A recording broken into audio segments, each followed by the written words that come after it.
మిథున రాశి ఫలితాలు. ఈ రాశి వారికి బుధుని యొక్క, చంద్రుని యొక్క గ్రహస్థితి వలన మరియు గోచార స్థితి వలన కొద్దిగా మనశ్శాంతి లేకుండా ఉంటారు. ఎక్కువగా విచారం, కోపం, ఆవేశానికి గురవుతూ దైవభక్తి మీద చికాకుపడుతూ దైవ దూషణ చేస్తూ ఆనందం లేకుండా ఉంటారు. అనుకోని విధంగా ధనం ఎక్కువగా ఖర్చు కాగలదు. విపరీతమైన కోపానికి గురి అవుతూ ఉంటారు. దానివలన అత్యంత ఆప్తులైన వారిని కూడా దూరం చేసుకోవలసి వస్తుంది. ఎక్కువగా స్నేహితులను నమ్మడం వలన వారి చేత మోసపోవడం అనేది జరుగుతుంది.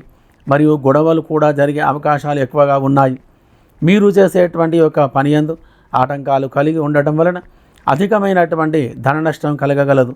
వృత్తి, వ్యవహార, వ్యాపార విషయంలో తోటివారి చేత కానీ ఇతర వ్యాపారుల చేత కానీ ఎక్కువగా దృష్టి దోషాలు ఏర్పడి అధికమైన ఇబ్బందులకు గురి కావలసి వస్తుంది.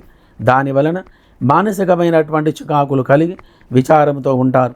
బంధువులతో కానీ మిత్రులతో కానీ శత్రుత్వాలు ఏర్పడగలవు. భూ క్రయ విక్రయాదులయందు ఎక్కువగా నష్టపోతూ ఉంటారు. విద్యార్థులు ఎక్కువగా మొండితనంతో ప్రవర్తిస్తూ ఉంటారు. ఉద్యోగ ప్రయత్నం ఫలించగా కొద్దిగా మనశ్శాంతి లేకుండా ఉంటారు. ఉద్యోగస్తులు తోటి వారి చేత జాగ్రత్తగా ఉండాలి. వస్త్ర వ్యాపారులకు, నవరత్న వ్యాపారులకు ఈ యొక్క నెల అనుకూలంగా లేక లాభాల కంటే నష్టాలే ఎక్కువగా ఉంటాయి. పత్తి, నూనె, చెరుకు, పళ్ళ రసాలు వ్యాపారులకు, పాల ఉత్పత్తిదారులకు, విద్యా వైద్య రంగం వారికి అధికమైన లాభాలు కలగగలవు. సినీ రాజకీయ రంగం వారికి అవకాశాలు ఎక్కువగా ఉంటాయి.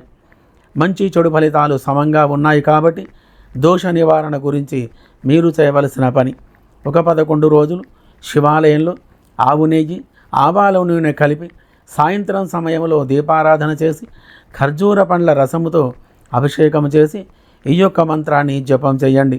భవాయ చంద్రచూడాయ చంద్రశేఖర పాహిమాం సర్వకష్ట నివారాయ శాంభవీపతి నమోస్తుతే. ఈ యొక్క మంత్రాన్ని భక్తి శ్రద్ధలతో జపం చేయడం వలన మంచి ఫలితాలు మీకు కలగగలవు. మరియు తాంత్రిక పరంగా మేకపాలల్లో సింధూరం కలిపి 2 గంటలు దానిని నానబెట్టి తీసి దానిని పొడి చేసి గంధములో కలిపి తిలకముగా లాగా ధరించడం వలన సర్వజన వశీకరణం కలిగి అనుకున్న పనులు కాగలవు. శుభం భూయాత్.